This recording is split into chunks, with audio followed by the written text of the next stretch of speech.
Cole had heard that kind of crying before, desperate, broken, a sound that pulled at something primal in a person.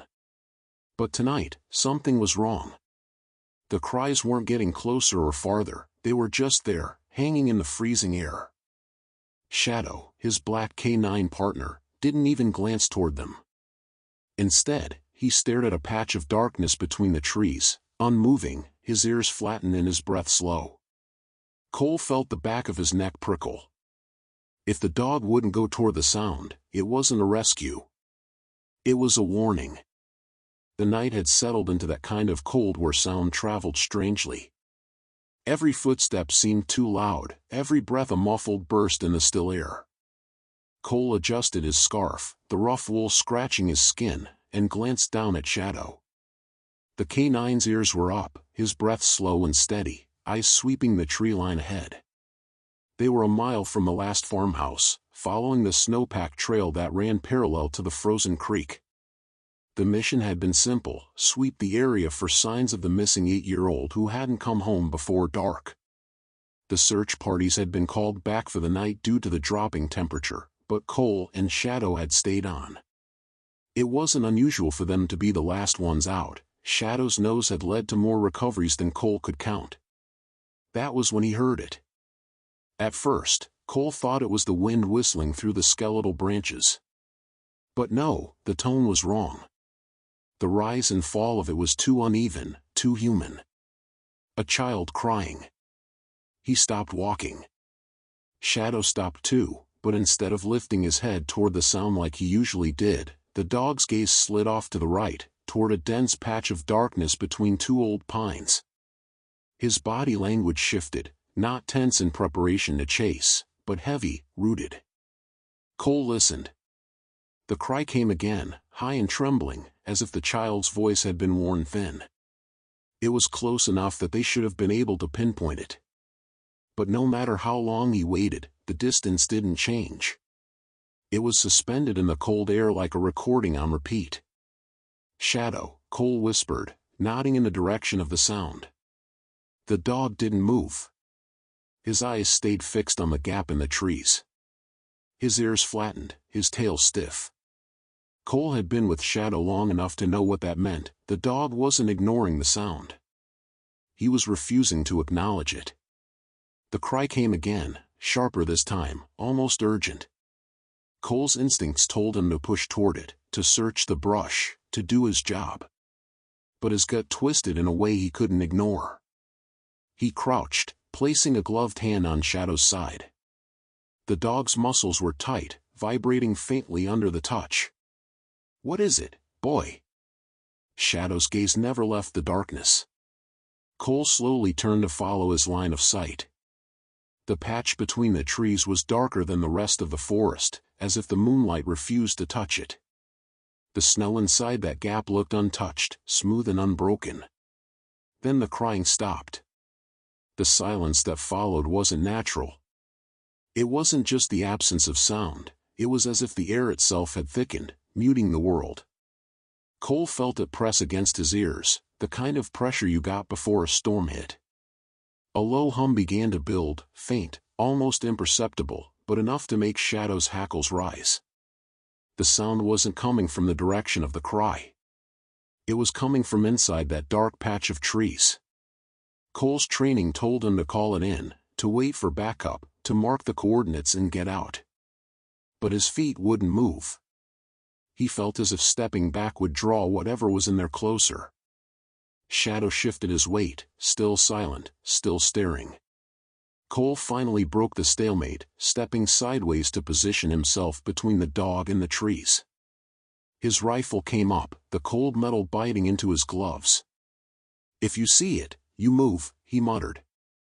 The hum faded. The pressure in his ears eased. For a moment, Cole thought maybe it had passed. Then, from deep within that darkness, came the sound of a single footstep in snow. It was slow, deliberate, and it was close enough to hear the snow compress. Shadow's lips curled, just enough to show teeth, but still he didn't bark. That was the part that unsettled Cole the most. Shadow never hesitated to make noise if something dangerous was near. Silence meant something else. Silence meant don't draw attention. Cole's throat felt dry. He kept the rifle trained on the void between the trees. "Show yourself," he called, his voice low but firm. Nothing moved. Then the crying started again, not from the direction it had before, but directly behind them. Cole spun, his boots skidding on the snow, heart slamming into his ribs. The sound was closer now, so close it might have been only a few yards away. Yet there was nothing, no footprints in the snow, no figure in the moonlight, just the empty trail stretching back the way they'd come. Shadow pivoted with him but didn't look at the trail. His gaze stayed fixed on that same dark patch of forest, even as the crying rose in volume behind them. Cole realized then that the sound wasn't meant to guide them toward the child. It was meant to keep them from looking where Shadow was looking. Something was in that darkness. And it didn't want them to see it. Cole's breath clouded in the cold, slow and deliberate, his eyes flicking between the empty trail and that unnatural darkness. The sound of the crying didn't fade or move away, it stayed just where it was, like a looped recording. He felt his jaw tighten. Nature didn't work like this. Sound had distance. Echo. Direction. This had none. Shadow shifted his stance, lowering himself slightly, muscles coiled. Cole knew the dog's behavior wasn't random, this was the posture Shadow used when he was watching something move. Something he didn't want to chase. Something he wanted to stop. Cole turned his body back toward the gap between the trees. The darkness inside wasn't just shadow. The rest of the forest was lit in muted shades of gray-blue by the moonlight, but inside that space, light simply stopped. It was like staring into an absence, a cut in the world where nothing existed. Then he saw it, a ripple. Not a movement like an animal darting through brush, but a slow, rolling shift, as if the darkness itself had drawn in a breath. The crying behind him faltered for the first time. Cole's skin prickled under his jacket. Every survival instinct screamed at him to retreat, but that same knot in his gut told him that turning his back would be a mistake. He took one step closer, boots crunching the top layer of snow. The sound echoed louder than it should have. The ripple came again. This time, it left a faint distortion at its edges, like heat waves rising off asphalt. But the air was well below freezing. Shadow's ears twitched. He didn't look at Cole, he was locked on whatever was just beyond human sight. Cole swallowed and called out, his voice steady. "Who's there?" No answer. Then the ripple moved forward. It wasn't much, maybe half a step, but enough for the line between untouched snow and the dark edge to shift. Cole could see where the snow ended in a clean, perfect curve, and where that curve inched closer, the snow seeming to dissolve as the dark touched it. The crying cut off completely. The silence slammed into Cole's ears so hard it almost hurt. He felt the pressure again, heavier now, pressing into his skull. Shadow's lips peeled back, the faintest growl rumbling from deep in his chest. Still no bark. Cole steadied his rifle, not aiming for a center mass he couldn't see, but for the edge, that strange border where the real world and the darkness met. "Last warning," he said, though he had no idea what he'd do if something stepped out. The forest around them stayed dead still. Then, from deep inside the dark, came a sound that made his stomach lurch. It was the child's cry, but this time, it was inside out. Lower, stretched, warped, every tone twisted until it was almost unrecognizable. It didn't sound like a plea anymore. It sounded like an invitation. Shadow stepped forward once, his paw sinking into the fresh snow. Cole glanced at him, surprised, but the dog wasn't breaking formation. He was moving to stand between Cole and that sound. The distortion rolled again, closer now, and Cole finally saw something in the dark, 2 points, faintly reflective, catching just enough moonlight to shimmer like glass. Eyes. They didn't blink. Cole adjusted his grip, steady but tense. His mind raced through possibilities, animal, person, hallucination from the cold. But none of those explain the absence of sound except for the warped voice, or the way the snow seemed to dissolve at the edges. The eyes tilted slightly, like a head cocking to one side. Then a second set appeared, lower and closer together, blinking in perfect unison. Cole's throat tightened. The low hum started again, vibrating through the snow under his boots. Shadow stiffened, his fur bristling along his spine. The eyes began to move. Not stepping forward, but circling, sliding through the dark toward the right, as if pacing just out of reach. Cole pivoted slowly to keep them in his sights. The movement didn't match footsteps. It was too smooth, like something gliding. Then, without warning, the darkness itself shifted, not forward, not backward, but around them. The gap between the trees seemed wider now, the edges stretching out like the mouth of a cave. The snow beneath Cole's boots cracked. Not because of weight, but because the surface frost was pulling inward, tiny shards drifting toward the gap like metal filings toward a magnet. Shadow snapped his head toward the movement on the ground, then back to the eyes. He growled again, louder this time, but still didn't bark. Cole realized something then, something cold that slipped deeper than the winter air. Shadow's silence wasn't fear. It was strategy. Whatever was in that dark space, noise might draw it faster. The hum intensified, vibrating in Cole's ribs. The air grew thicker, heavier, until breathing took effort. And then it stopped. The eyes vanished. The ripple faded. The darkness looked once again like nothing more than shadow between two pines. But Cole didn't relax. Neither did Shadow. The absence of sound felt wrong. This wasn't over. The first noise to return was faint, but familiar. Footsteps. Not behind them this time. Not in front. Right beside them. Cole turned his head slowly, every muscle in his body coiled, and saw nothing but open snow. Yet the sound continued, crunch, crunch, crunch, moving parallel to them through empty space. Shadow's head tracked it, eyes locked on something invisible. Cole took one slow step back, feeling the snow give under his boots. The invisible footsteps matched him, like a mirror. When he stopped, they stopped. The gap in the trees was no longer the only thing they needed to watch. Cole kept his rifle trained forward, but his eyes flicked toward the sound of those unseen steps. The rhythm was too deliberate to be random. Crunch. Pause. Crunch. Pause. Each one perfectly in sync with his own heartbeat, until he couldn't tell whether his pulse was speeding up because of the noise or if the noise was matching him. Shadow's head tracked the invisible path, his ears flicking with each step. His tail was down now, stiff as a board. Cole knew that meant the dog wasn't just alert, he was bracing for impact. The air felt like it was pressing in on both sides. The dark gap between the pines had gone utterly still, but Cole couldn't shake the feeling it was still watching, letting this new thing take the lead. The invisible steps stopped. Cole's breath fogged in the cold. He turned his head a fraction, scanning the snow. No prints. No indentations. Just a flawless, unbroken surface under the moonlight. Shadow gave a low, short huff, the kind he only used when something was too close.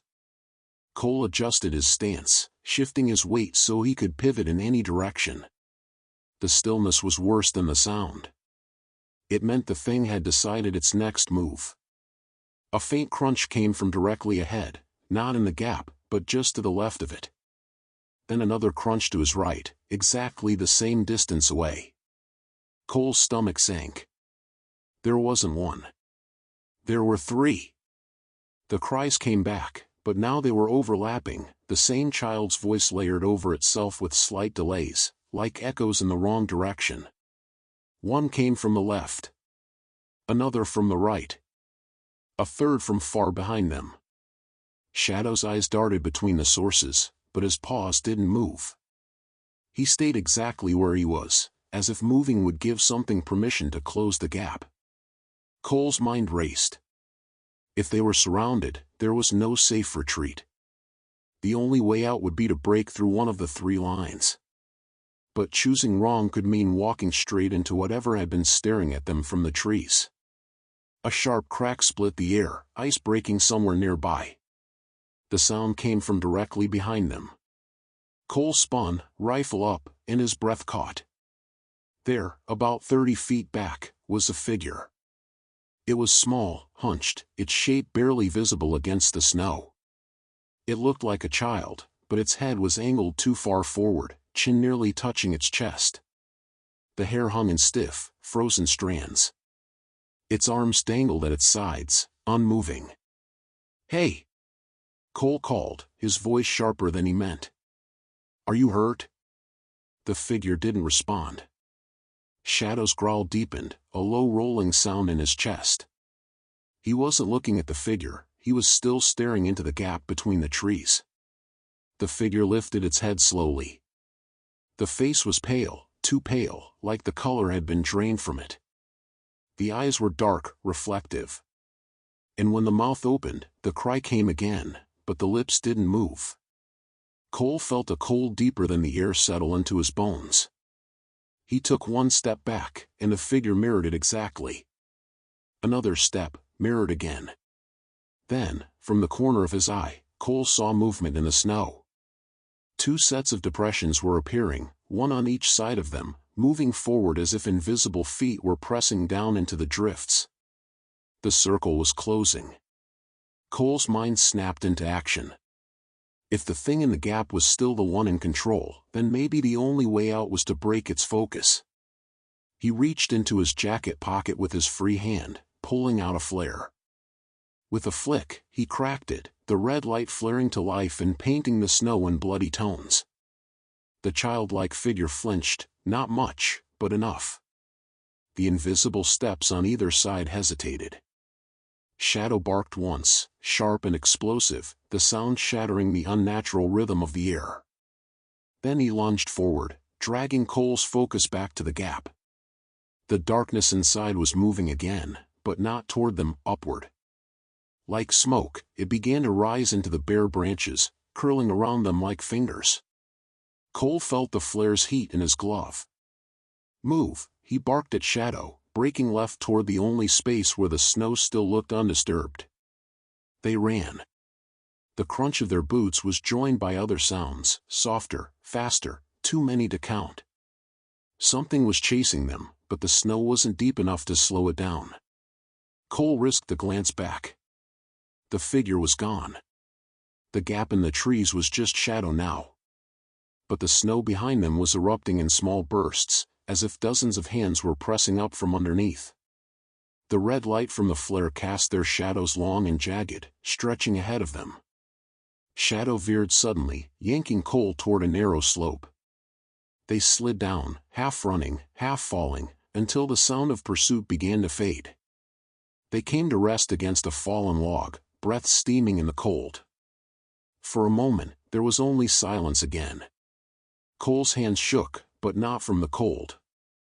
He dropped the flare into the snow, its hiss loud in the stillness. Shadow's ears were still up, scanning, but his breathing had eased. He turned his head toward Cole, eyes bright in the moonlight. Cole didn't speak. He didn't need to. They both knew, whatever that was, it hadn't followed them because it didn't need to. It was still there. Waiting. Cole's boots crunched in the snow as he adjusted his stance, trying to slow his breathing. The cold burned in his lungs, every inhale sharp, every exhale a cloud that caught the red light from the dying flare. He pressed his back against the fallen log, scanning the treeline. Shadow stood beside him, head low, ears swiveling like radar dishes. His breath came slow now, steady, but his body was still tight with readiness. "All right, boy," Cole murmured under his breath. "We head back to the road. Fast." It sounded logical enough, but the unease in his gut told him the path out might not be as simple as retracing their steps. He had been through enough disorienting terrain to know when something was wrong. The flare's red glow dimmed, the light shrinking down until it was a small ember in the snow. As the last flicker died, the darkness seemed to rush back in, swallowing the space around them. Cole checked his compass. The needle spun once before settling. East. The road was east. He slid the compass into his pocket, tightened his grip on the rifle, and nodded to Shadow. The dog moved forward without hesitation, but not toward the path Cole expected. Instead of taking the low trail down toward the creek, Shadow angled right, skirting the edge of a thick stand of trees. "Not that way," Cole said quietly, but the dog didn't stop. His nose was low, sweeping, his tail stiff. Cole followed, scanning constantly. The snow crunched underfoot, a sound that felt too loud in the oppressive stillness. His eyes kept darting to the trees, half expecting to see those reflective eyes watching from the shadows again. Minutes passed. The forest pressed closer. The trees here seemed wrong. Cole slowed. The trunks were spaced too evenly, almost like they'd been planted in rows. And the snow, it wasn't the same natural scatter of mounds and dips. It was flat. Too flat. Shadow stopped suddenly, paw lifted. He looked back at Cole and let out a short, low whine. "What is it?" Cole whispered. That was when he noticed something in the snow ahead, faint lines, parallel, stretching between the trees. He stepped closer, squinting. They weren't animal tracks. They weren't human boot prints. They were narrow grooves, pressed deep, as if something had been dragged through here. Two lines, side by side, continuing straight into the darkness between the pines. The memory hit him like a cold slap. He'd seen marks like this once before, in a collapsed village overseas. A sled. Not for supplies, not for gear. For bodies. His pulse quickened. "We're turning around," he muttered. But when he looked back the way they'd come, his stomach dropped. The path behind them wasn't the same. The fallen log they'd sheltered behind was gone. The slope they'd slid down wasn't there. Instead, there was only more forest, dense, unbroken, the ground flat under a blanket of untouched snow. Cole froze. He knew every trick of terrain and shadow, but this wasn't natural. You couldn't lose your way that fast unless the land itself changed. Shadow stepped closer to him, ears flicking. The crying started again. This time, it was faint, almost distant, but it didn't come from one place. It was everywhere. High, wavering, layered, like dozens of voices calling out at once. Cole's skin crawled. He gritted his teeth and tried to focus. "It's not real. Keep moving." Shadow moved forward again, this time more cautiously, threading through the evenly spaced trees. The grooves in the snow grew deeper as they followed them. Then Cole saw it. Up ahead, in a small clearing, something lay half buried in the snow. At first, it looked like a bundle of old cloth. But as they drew closer, the shape became clear. It was a coat. Small. Child-sized. Cole crouched, brushing the snow away with his gloved hand. The fabric was stiff with ice, the color faded, but a small embroidered patch on the sleeve was still visible, a red star. His stomach tightened. He'd seen that patch earlier tonight in a photograph at the farmhouse, the missing girl's coat. Shadow stepped forward, sniffing the air above the coat. His body went still. Cole glanced around the clearing. The grooves in the snow didn't end here. They continued past the coat, curving slightly before vanishing into another dense patch of darkness between the trees. That was when Cole realized something even worse. The grooves weren't from dragging something along the snow. They were from dragging something underneath it. The voices rose again, louder now, and the ground under his boots trembled faintly. "Move," Cole said sharply. They backed away from the coat, keeping their eyes on the dark patch ahead. The snow around the grooves began to bulge, small mounds rising like something was pushing upward from beneath. A sharp crack split the clearing, followed by a hiss like escaping steam. Shadow barked, loud this time, and lunged toward Cole, nudging him hard in the thigh to get him moving. They bolted, dodging between the evenly spaced trees. The crying followed, shifting from one side to the other as if whatever was making it was pacing them. Cole's mind fought to keep track of direction. East. Keep going east. Get to the road. But the forest didn't feel like it was letting them. The bulges in the snow moved faster now, keeping pace, darting between trees just behind them. Up ahead, the trees thinned slightly. Cole's heart leapt, maybe an edge, maybe a break in this unnatural maze. But when they reached it, he stopped dead. It wasn't the road. It wasn't even a clearing. It was the same gap between the two pines they had first seen hours, or minutes, ago. And it was waiting for them. Cole froze at the sight of the two pines. The gap between them yawned wide and black, the darkness inside shifting almost imperceptibly, like it was breathing.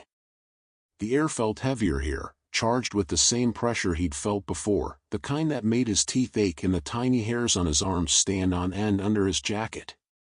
Shadow didn't move forward. Instead, he took 2 careful steps to the side, putting himself slightly ahead of Cole but keeping his body angled toward the gap.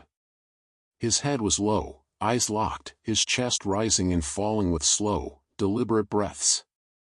Cole swallowed, the dryness in his throat sharp against the cold. The forest behind them seemed to press in, as if the trees themselves were leaning closer. The grooves in the snow, those deep parallel tracks, led directly into the blackness. And the coat they'd found in the clearing? It was gone. No wind. No sound. Just that low, humming pressure. Cole tried to back away, but his boots felt heavy, like the ground was reluctant to let him go. The snow gave more resistance than it should have. It wasn't like stepping into drifts, it was like the snow itself was holding him. The darkness between the pines rippled. Then 2 reflective points appeared again, high up, eyes, watching. Cole gripped his rifle tighter. "I don't know what you are," he said under his breath, "but you're not getting closer." The eyes blinked slowly. Then another set appeared just below them, and another below that, like a vertical column of faces stacked in the dark. They didn't step forward, but the blackness seemed to swell, as if the space between the trees was stretching toward them. Shadow gave a sharp bark, breaking the silence. The sound seemed to shatter the air, making the eyes flicker for a moment. But then something else happened, the ground under the gap began to move. At first it was subtle, just a shifting in the snow like settling frost. But then the grooves they'd followed began to push forward out of the dark, carving fresh lines toward Cole and Shadow. Cole's breath came faster. He raised the rifle, aiming low at where the grooves began. "Stay back," he warned, voice low and steady, though his pulse thundered in his ears. The grooves stopped. For a moment, hope flickered in his chest. Maybe it understood the threat. Then the snow erupted. A long, pale shape burst upward, arcing like the spine of some enormous, boneless creature. It was slick, glistening in the moonlight, with joints that bent wrong, curling toward them like fingers. The end of it, whatever it was, disappeared back into the dark, as if the rest of the body was still inside. Shadow lunged forward, teeth bared, barking furiously now. The sound echoed hard off the surrounding trees, making the space feel smaller. Cole fired. The crack of the shot rang through the still forest. Snow exploded where the bullet hit, spraying in a red-tinged mist from the flare's dying glow. The pale shape jerked, but instead of retreating, it split into 2 thinner segments, each writhing independently. Cole fired again, the recoil jarring up his arms. One of the segments snapped backward into the gap, but the other whipped sideways, slamming into a tree with a thud that sent snow cascading down. Shadow dodged back, narrowly avoiding the strike. He circled toward Cole, staying between him and the gap. The eyes in the darkness blinked again, not all at once, but in a wave from top to bottom, like a signal passing through them. Then the darkness rippled outward, spilling between the pines in a slow, rolling wave. Cole's instinct screamed at him to run, but where? The forest behind them had shifted once already. If the gap wanted them here, there was no telling what was behind them now. Shadow growled low, then suddenly lunged toward the left, away from the gap. He didn't run blindly, he was angling for the slope they'd slid down earlier. Cole didn't hesitate. If Shadow thought there was a way out, he'd follow. They sprinted, snow spraying behind them. The grooves in the ground matched their speed, weaving through the trees like living traps. Cole risked a glance back and saw the darkness stretching between the pines, widening like a mouth. The pale shapes slithered out in more numbers now, thin, segmented, jointed wrong, clawing into the snow as they pulled themselves forward. They hit the slope hard, sliding down on half-controlled feet. Shadow bounded ahead, leaping fallen branches. The sound behind them shifted from the hiss of sliding snow to a deeper, heavier thud, the weight of something much larger moving now. Cole's boots caught on a root, sending him forward hard. He landed on his side, rifle slipping from his grip. Before he could reach for it, Shadow was there, standing over him, teeth bared, staring back up the slope. Cole scrambled to his feet, snatching up the rifle just as a shadow fell across the top of the slope. It wasn't the trees. Something, impossibly tall, impossibly narrow, stood silhouetted against the sky. Its head tilted, and even from here, Cole could see the reflective glint of those stacked eyes. The air went heavy again. The crying returned, now close enough that it sounded like it was coming from just over his shoulder. Cole turned. There was no one there. Cole's breath came hard and fast, his chest burning from the sprint and the cold, but his hands were steady on the rifle. The tall, narrow silhouette at the top of the slope didn't move. It just stood there, head tilted, watching. Shadow's growl was a low, constant rumble, his body coiled like a spring. He didn't take his eyes off the thing, not even for a second. The moonlight caught on those stacked eyes again, 5 rows now, each blinking out of sync, giving the unsettling impression that there were several faces shifting through the same space. Cole stepped backward slowly, boots crunching in the snow. He wanted distance, but every step he took felt like it pulled the air tighter around him. The crying came again. Not from the thing above them this time, from somewhere deep in the trees ahead. The sound wavered, cracked, as if the voice was frozen and breaking apart. Shadow's ears flicked toward it. His body shifted, caught between guarding Cole from the figure on the slope and responding to that cry. Cole glanced over his shoulder into the trees below. The slope they'd just come down should have led to the creek. The road wasn't far beyond that. But what he saw now made his stomach twist. It was the gap between the pines. Exactly the same one. The snow around it was untouched, perfect, no footprints, no grooves. Just two trees, the darkness between them, and that oppressive stillness waiting.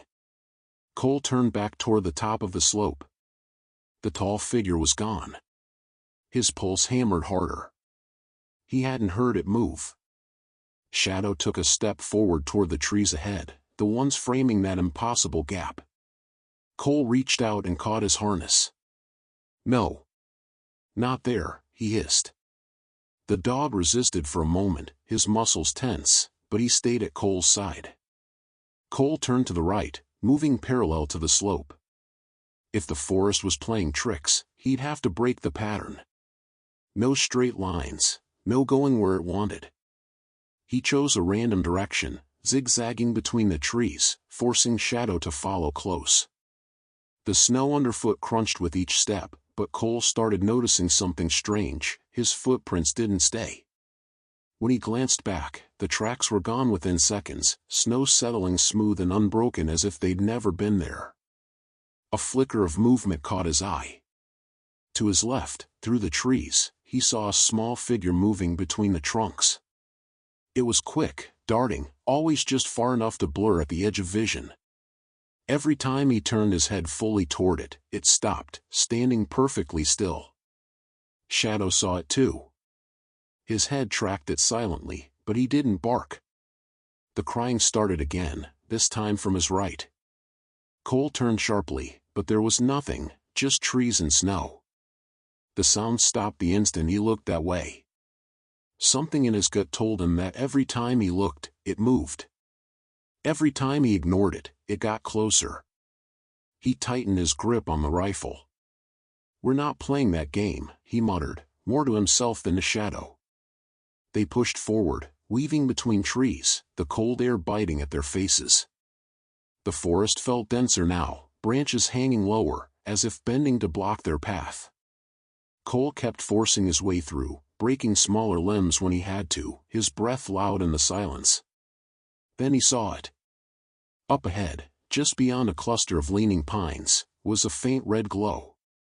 His first thought was fire, maybe a camp, maybe another person. Relief flickered in his chest, but it didn't last long. The glow wasn't flickering like flames. It was steady, dull, almost like the dying flare he dropped earlier. And it was coming from the snow itself. Cole slowed, scanning the ground. The red light seemed to pulse faintly, and as he drew closer, he realized it wasn't a single source. It was dozens of tiny points, scattered in an almost perfect circle around a bare patch of ground. In the center of that patch was something half-buried. A boot. Small. Shadow froze, nose twitching, his breath quick. Cole knelt carefully, brushing snow away from the boot. It was still laced, the leather cracked and stiff, but the size told him it belonged to a child. The leg it should have been attached to was gone, cleanly, unnaturally, like it had never been there. The air around the circle felt warmer, but not in a good way. It was the kind of heat that seeped under the skin and made his thoughts feel sluggish. He backed away, keeping his eyes on the boot. The crying came again, louder now, but this time he recognized something in it, the rhythm. It matched his breathing exactly. Shadow growled and turned sharply to the left. Cole followed his gaze. The gap between the pines was there again. This time, the snow in front of it wasn't untouched. It was broken, disturbed, as if dozens of things had been moving in and out. The grooves were back too, crisscrossing the ground in a chaotic pattern, leading straight toward them. Cole's heart kicked into overdrive. He realized there was no getting away. Every path bent back to that same spot. Every turn ended with those same two trees. The only choice left was whether to step toward it, or wait for it to come through. The grooves in the snow began to tremble. The grooves in the snow shivered like the skin of something alive. They didn't inch forward so much as spread, widening as if whatever made them was swelling underneath. Cole's every instinct screamed to run, but there was nowhere left to go. Every turn he'd taken brought him back here, to this impossible gap between two pines. It was less like a location and more like a door. Shadow moved to stand slightly ahead of him, hackles raised, ears forward.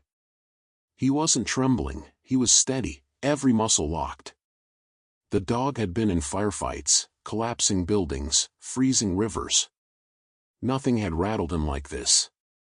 Cole swallowed hard. The pressure in the air was stronger now, pressing against his ears. The crying that had been distant now came from just beyond the gap, muffled, as if someone was calling through a wall of water. "All right, boy," Cole said under his breath. "If we can't get around it, we go through." Shadow's head snapped toward him, a brief look that almost felt like disbelief. But then he faced the gap again. Cole took one last look over his shoulder. The forest behind them was shifting again, trees tilting, the path they'd just come through blurring as snow fell in heavy, silent sheets. In another minute, there wouldn't be a way back. He stepped forward. The first thing he noticed was that the space between the pines didn't feel right. It wasn't just dark, it was thick, like wading into a current you couldn't see. His shoulders brushed against something colder than the air, even though the trees were still feet apart. Shadow followed without hesitation, his body brushing against Cole's leg as they moved. The instant they crossed the midpoint, the sound changed. The crying stopped. In its place came a deep, low hum that seemed to vibrate through the bones of his skull. The snow underfoot felt wrong, softer, but not because it was deeper. It gave like damp earth, sucking faintly at his boots. They emerged into another clearing. For one breath, Cole thought they'd made it out. The space was wider, the moonlight brighter. The air was still cold, but not as biting. He turned in a slow circle, scanning. Then his chest went tight. It was the same forest. The same slope. The same leaning pines. Even the same broken branch he'd brushed past earlier dangled overhead. Shadow stood still, nose high, sniffing the air. His tail was stiff, ears swiveling. Cole's gaze dropped to the ground, and froze. Their footprints were there. Not fresh ones. Old ones. Hundreds of them, all overlapping, circling the same small area like they'd been pacing for hours. Cole's pulse pounded in his ears. He crouched, running a gloved hand over one of the prints. It was shallow, the edges crumbling with frost, not from tonight. From before. Shadow's growl brought his head up fast. At the far edge of the clearing, where the shadows ran deepest, something shifted. It didn't step out so much as unfold. It was tall, taller than any person he'd seen, but wrong in proportion. Limbs too long, shoulders too narrow, head tilted slightly forward. The pale shapes they'd seen earlier in the snow, those segmented lengths, hung at its sides, moving like they had their own thoughts. The eyes blinked in vertical rows, reflecting the moonlight. Cole's finger tightened on the trigger, but before he could raise the rifle, the thing tilted its head further, and the crying started again. It wasn't coming from behind it. It was coming from inside it. The sound swelled, childlike but warped, echoing as though it were bouncing through a hollow space. It made the air shake in Cole's chest. Shadow barked once, loud, sharp, and lunged forward. Cole grabbed the harness, yanking him back. No! The thing didn't move closer. It just stood there, head tilted, as if waiting. The grooves in the snow began to spread toward them again, but slower this time, deliberate. Cole backed them toward the nearest tree line. If it moved slowly, they could put distance between themselves without turning their backs. But when he looked over his shoulder, his stomach dropped. The gap between the pines was there again. Directly behind them. And this time, it wasn't empty. Something was leaning through it, not the tall figure, but smaller. A shape that hunched low, arms dangling. Its head snapped toward him with a jerky motion, and though the moonlight didn't reach its face, he saw the flash of teeth. The hum grew louder, mixing with the crying until the two sounds tangled into one. Cole realized then what the forest had been doing all along, hurting them. He swung the rifle toward the smaller shape. "You're not closing in on us." The figure froze, then slowly backed into the darkness of the gap. The tall one at the far end of the clearing didn't follow, but it also didn't turn away. It simply stood, watching, until the grooves in the snow stopped moving. Then, without a sound, it stepped backward into the shadows until its eyes were the last thing visible. And then those went out too. Cole and Shadow stood in the clearing, breath clouding in the cold, surrounded by their own footprints. But the crying had not stopped. It was now all around them. The crying didn't fade. It didn't echo away into the distance. Instead, it seemed to come from everywhere at once, threading through the air like invisible wires, vibrating in Cole's chest cavity. Shadow stiffened, his ears swiveling, nostrils flaring. The dog's breath came faster, but his eyes never left Cole's.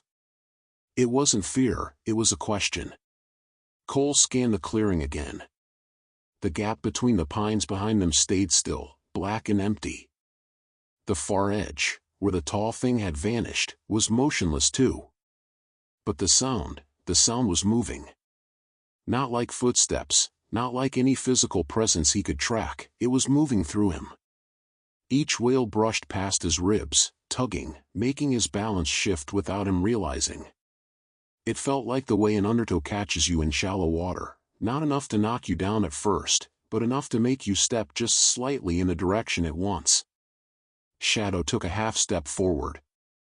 Cole tightened his grip on the harness. The pull was subtle at first, a gentle persuasion disguised as his own decision to move.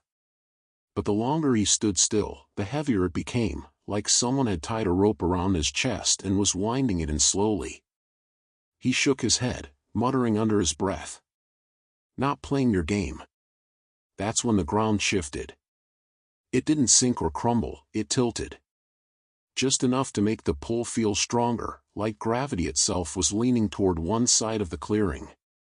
Cole's boots slid half an inch before he braced them. The dog's claws scraped faintly against the ice crust.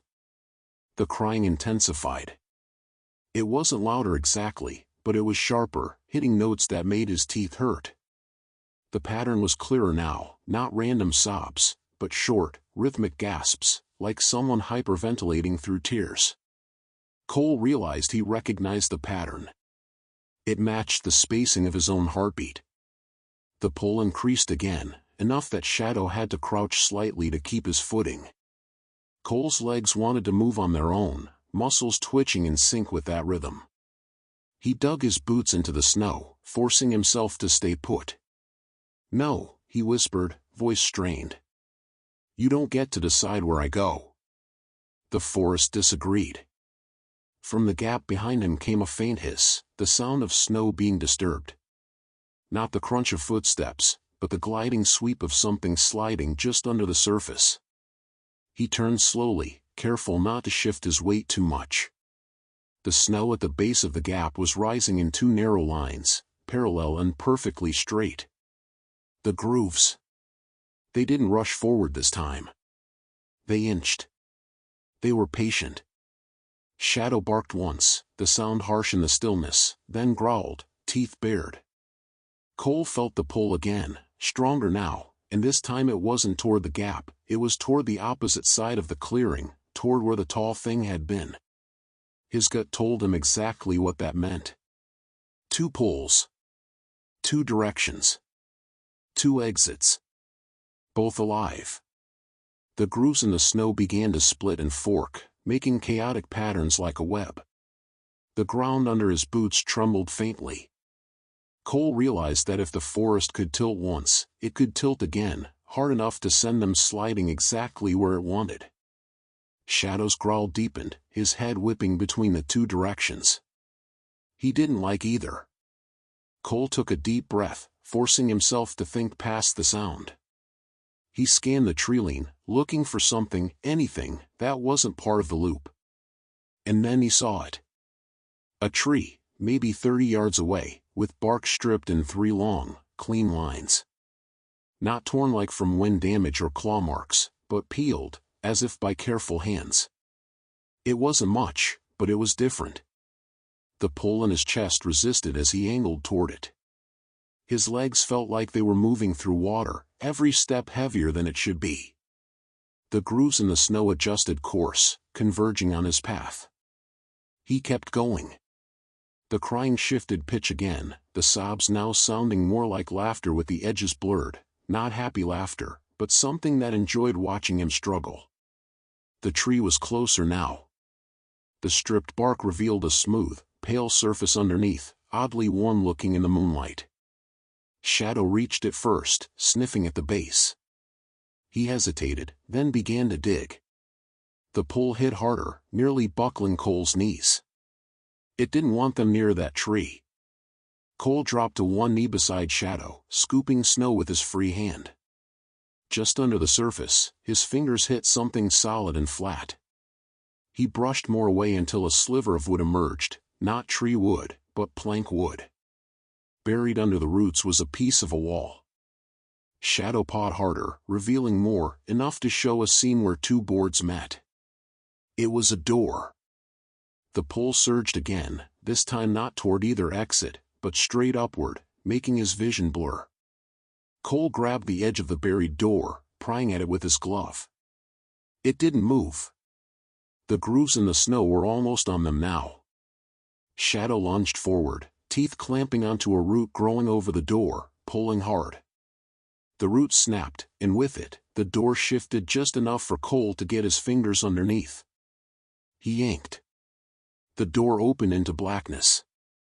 The cold air pouring from the gap in the roots was different from the winter night above. It was still cold, but not sharp. Heavy. The kind of cold that clung to the back of your throat and made you want to cough. Shadow didn't hesitate. He bounded down the short drop and vanished into the dark. Cole slid in after him, boots scraping against damp earth, one hand gripping the edge of the opening until he could lower himself fully. The moment his feet hit the floor below, the sounds above dulled instantly. The crying was still there, but it was muffled, distant, like it was trapped behind glass. He raised his flashlight. The beam hit walls that weren't dirt. They were wooden, old and splintering, fitted together with thick iron nails. The ceiling was low enough that he had to stoop, and the smell down here was a strange mix of mildew, old smoke, and something faintly metallic. Shadow was already ahead, nose to the ground, moving with that deliberate slowness he used when he wasn't sure if they were hunting or being hunted. The space wasn't a tunnel exactly, it was more like a hallway, narrow and bending slightly to the left. Cole moved along it, boots crunching faintly on what looked like scattered leaves. Except when he looked closer, they weren't leaves at all. They were paper. Small scraps, each torn unevenly, scattered in no pattern. He crouched to pick one up. The paper was thick, the edges curled with age. A line of faded ink was still visible. "Don't answer him when he knocks." Cole froze. His pulse thudded hard in his ears. He picked up another scrap. He watches even when. The third one was worse. "You'll think it's me, but it's not." Shadow let out a quiet whine. Cole straightened, scanning the hallway again. The scraps weren't just scattered, they trailed ahead, like someone had been carrying a stack of pages and dropped them one by one. They followed the bend in the hall until it opened into a wider space. The flashlight beam caught on something at the far end, a chair, small and wooden, facing the wall. It looked like it had been made for a child. The wall in front of it wasn't wood like the rest. It was stone, rough and damp, with something etched deep into it. Cole stepped closer. The etching was a series of tall, narrow marks, dozens of them, maybe hundreds, all carved by hand. They weren't letters, not exactly. They looked more like tally marks, but grouped in sets that didn't make sense. Shadow sniffed at the base of the stone wall, then suddenly went rigid. His head lifted slowly, ears forward, body locked. Cole followed his gaze.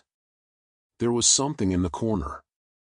At first he thought it was just a pile of cloth, a crumpled blanket or an old coat. But as he stepped closer, the beam caught on pale skin. A hand. Small. Cole's chest tightened. He moved faster, kneeling beside it. The figure was curled tightly, knees to chest, long hair covering the face. "Hey," Cole started, reaching out, but the second his glove touched the shoulder, the figure's head snapped up. It was a girl. No older than 12. Her eyes were wide, but they didn't look at him, they looked through him. Her lips moved, but no sound came out. Cole leaned in. "You're okay, I'm..." The words caught in his throat. Her mouth was forming the crying. The exact crying they'd been hearing all night. But here, this close, it was silent. The sound wasn't coming from her mouth. It was, outside. Everywhere. Shadow growled, the deep, warning kind he used when something wasn't right. The girl's hand shot out and gripped his wrist. Her fingers were ice cold, her nails biting through his glove. She leaned in until her mouth was almost against his ear. "He's here too." Cole jerked back, scanning the room.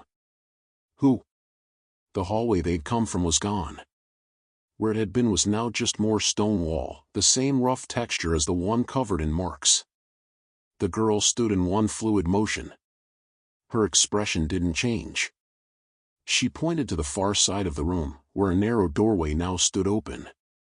Beyond it was pitch black, the kind that ate light.